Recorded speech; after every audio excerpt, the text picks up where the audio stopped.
Wah, Jokowi ini 9 tahun spektakuler. Dalam waktu sisa menjelang 10 tahun hancur lebur. Jadi orang yang paling terhinakan. Kayak begitulah kalimatnya gitu. Assalamualaikum, balik lagi di channel Akbar CK. Kali ini kita akan mendengarkan tanggapan Bung Fahri Hamzah dan Jeffy Gilpani ya, yang membuat kaum nyinyir makin galau. Nggak perlu berlama-lama, langsung aja kita saksikan dan dengarkan. Ciao.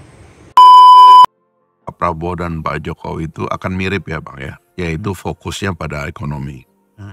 Jadi maksudnya itu, kita jangan ngomong yang lain dulu, nih kita nih masih lapar lah kira-kira gitu. Makanya kalau kita lihat kebijakannya itu kan ada dua yang menonjol. Satu dia bilang tutup kebocoran, yang kedua itu tutup ketimpangan.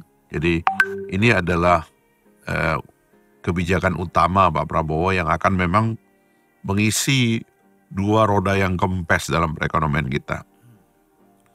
Ya, yang pertama kebocoran APBN, sumber daya alam, korupsi dan sebagainya, itu salah satunya. Yang kedua ini adalah ketimpangan Bang. Ya, ada kelompok yang karena kebebasan pasar dan sebagainya itu melaju terlalu cepat, tapi ada yang ketinggalan. Nah yang ketinggalan ini yang mau beliau selesaikan. Misalnya dia bilang nggak boleh ada orang yang dari kecil kurang gizi, kasih makan. Yang kedua nggak boleh ketinggalan pengetahuannya, akan dikasih pasok ilmunya. Yang ketiga mungkin soal kesehatan mental, ini juga akan dipenuhi supaya orang tuh tumbuh bareng gitu Bang.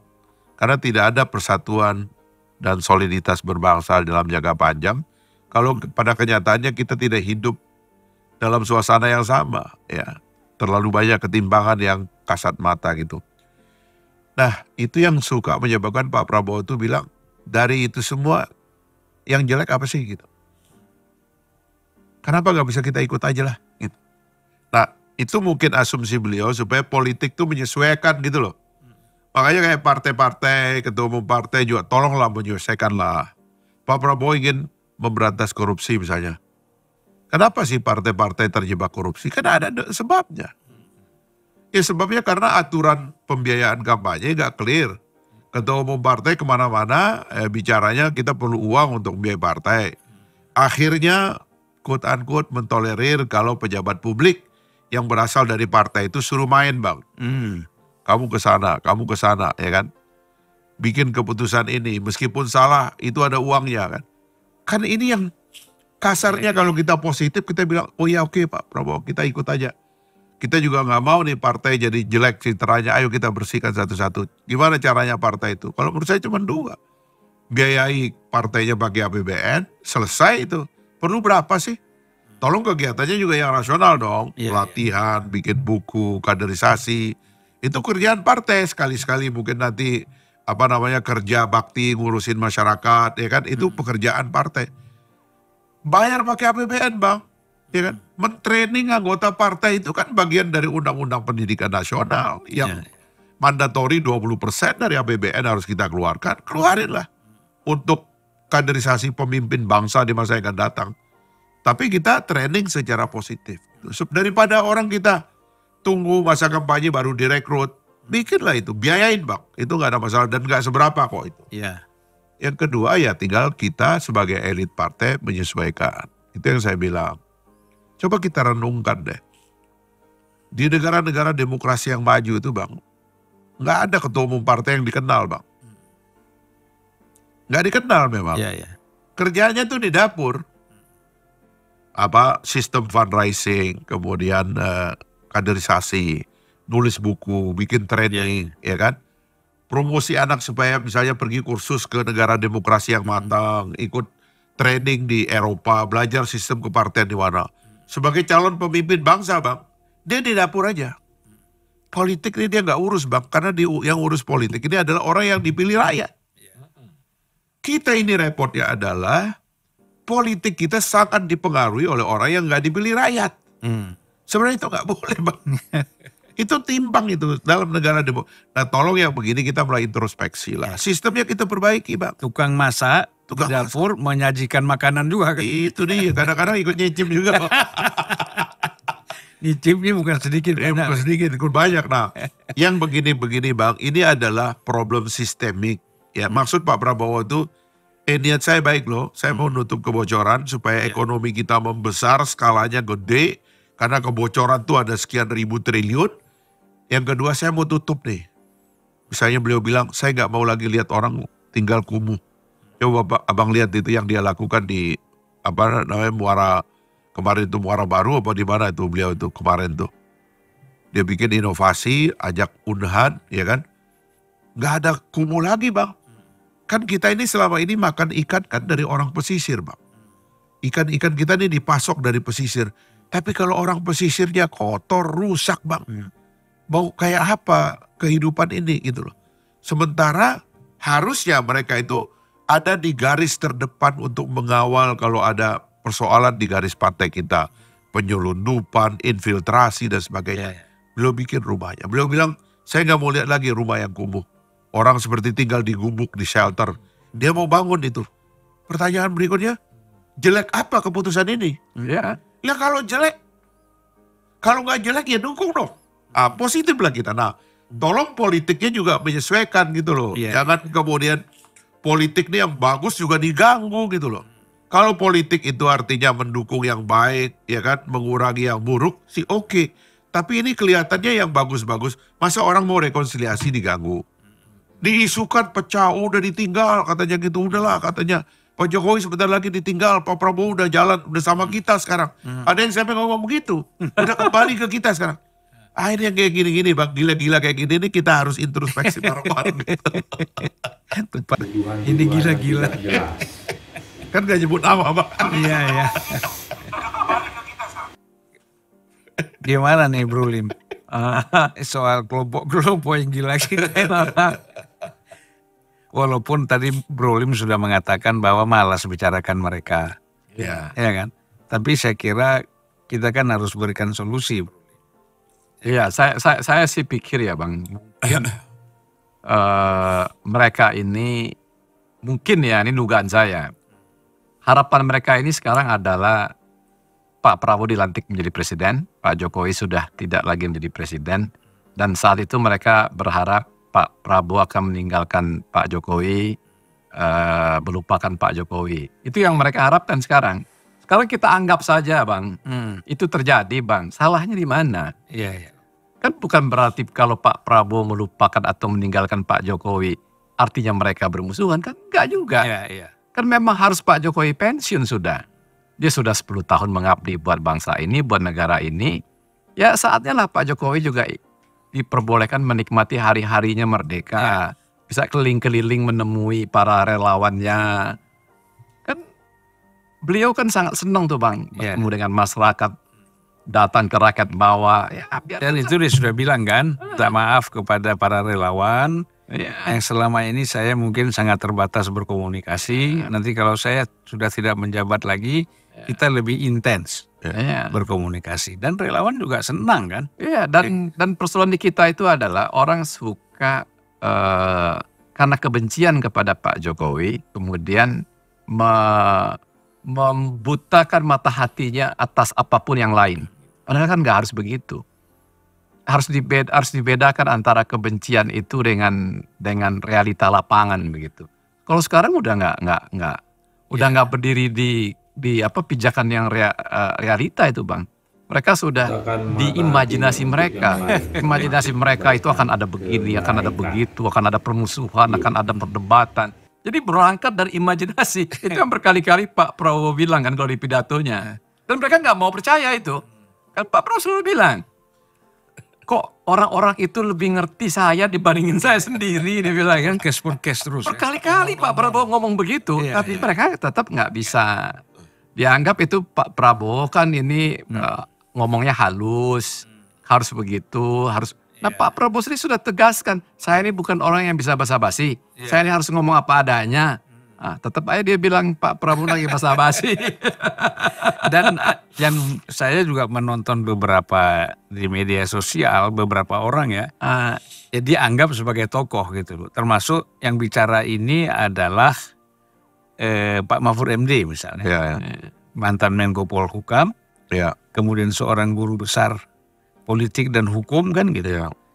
Dia sempat mengatakan bahwa Pak Prabowo nanti tidak boleh menghambat ketika Jokowi harus dihukum. Wah. Wah ini kan apa lagi? Aduh, gimana nih Bung Fahri kayak begini nih? Ya, itu menurut saya sih, mari kita introspeksi. Jadi saya mohon maaf ya, Anies Baswedan, Mahfud MD, Ganjar dan kawan-kawannya itu adalah korban dari sistem. Ya. Jadi jangan ambil pribadi. Kita sendiri yang menyebabkan kita sampai ke situ. Nothing to do dengan Pak Jokowi. Ya kan? Jadi jangan titipkan kemarahan itu kepada Pak Jokowi. Karena Pak Jokowi sendiri adalah bagian dari sistem. Ya. Dan bahkan saya sering berkali-kali mengatakan, ada hambatan-hambatan sistem yang kemarin-kemarin itu dihambat oleh bukan orang yang ada di atas meja kekuasaan, tapi di belakang. Nah inilah yang kita introspeksi, kalau kita mau karir orang itu jelas, masuk politik itu clear, kapan masuk, kapan keluar, pintunya jelas gitu. Jangan ada orang yang tiba-tiba, ya kan, mohon maaf ini kayak Anies Baswedan tiba-tiba, terus jatuh begitu. Itu nggak boleh begitu, kita harus ada pintu masuknya, harus ada pintu keluarnya, ya kan. Ada jendelanya juga kalau kita mau ngambil nafas atau apa. Ya kayak Pak Mahfud juga. Itu kan juga prosesnya kan mengejutkan gitu loh. Tiba-tiba beliau pakai baju putih udah siap diumumkan jadi wakil nggak jadi. Ya kan? Tiba-tiba jadi Menko. Yang katanya Pak Jokowi sendiri pingin ngasih beliau itu karena melihat proses yang ada. Banyak yang nggak setuju tapi beliau, ya kan kira-kira kita mikir juga. Kalau ada orang ngolok-ngolok saya suruh saya maju nih, jangan-jangan ini ngolok-ngolok aja ini gitu kan. Dan akhirnya gara-gara pribadi kita berlebihan juga jadinya. Padahal kita sudah di tempat yang luar biasa, seolah-olah kalau bukan kita, ini nggak beres semua ini. Banyak juga nih di dalam politik ini, mohon maaf ini Bang Ujengi, Anda kan orang di belakang layar ya, jadi rada-rada nggak kena beginian. Tapi kalau orang di depan layar kayak kita ini, wah olo-olonya banyak Bang. Kalau nggak ada Anda, wah ini bahaya katanya. Ini nggak bagus. Ya kan? Anda satu-satunya yang bisa kita andal. Ini olo-olo semua Bang. Ini timu-timu juga gitu. Kalau nggak hati-hati sur juga kita. Sur kita. Nanti begitu kita jatuh nggak ada yang nemenin gitu. Itu nggak boleh. Bisa dipanggil apa namanya? Raul. Rasul. Raja segala ulo. Akhirnya kayak gini. Menurut saya ini soal sistem. Kita perbaiki lah ya. Kalau mau berkarir ada tangganya. Kalau di market aja ada kan. Kalau kita mau perusahaan kecil kita bikin firma. Nanti bikin CV. Kalau mau ikut tender katanya harus PT. Ya kan. Tender gede harus perusahaan terbuka. Itu ada tahapannya Bang. Kita nih mesti ngerti gitu loh aturan-aturan kayak gini supaya kita jangan personalisasi masalahnya. Saya kira itu Bang, sebagai orang berilmu mereka tahu lah ini ada ilmunya. Jangan salahkan individu. Dalam demokrasi nggak bisa kita salahkan individu, yang salah adalah sistemnya. Sistem kita perbaiki, inilah pekerjaan kita hari-hari.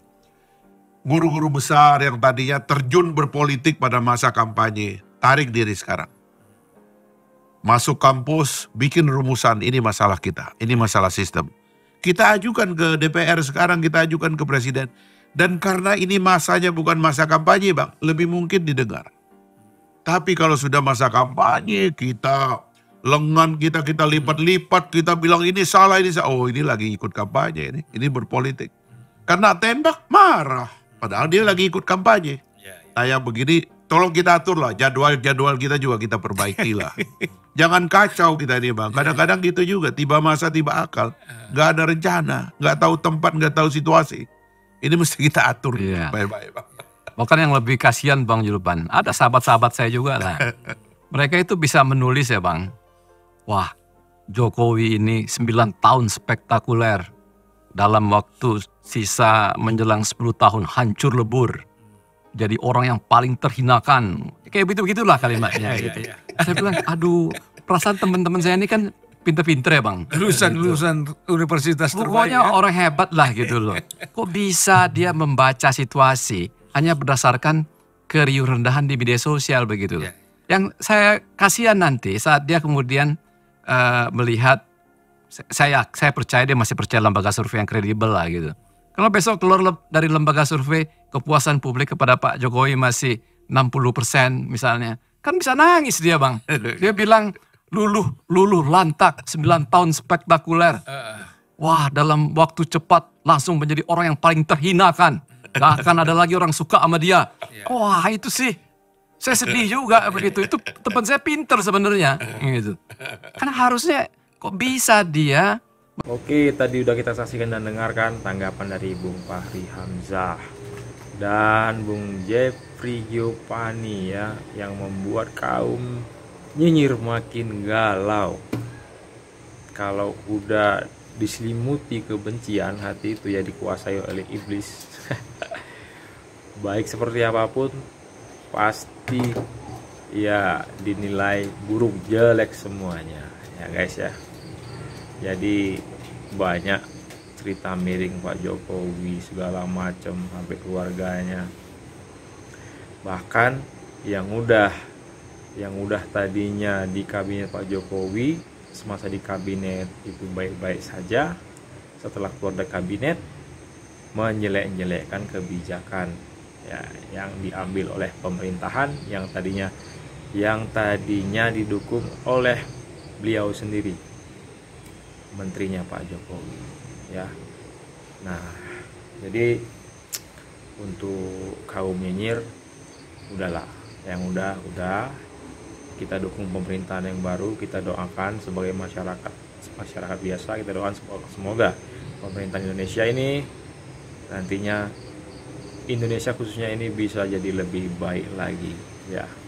Di pemerintahannya Bapak Prabowo Subianto udah nggak usah benci-bencian lagi ya. Intinya jangan mau kita jadi ikutan gaduh, dipecah belah oleh kaum nyinyir yang tidak jelas ya.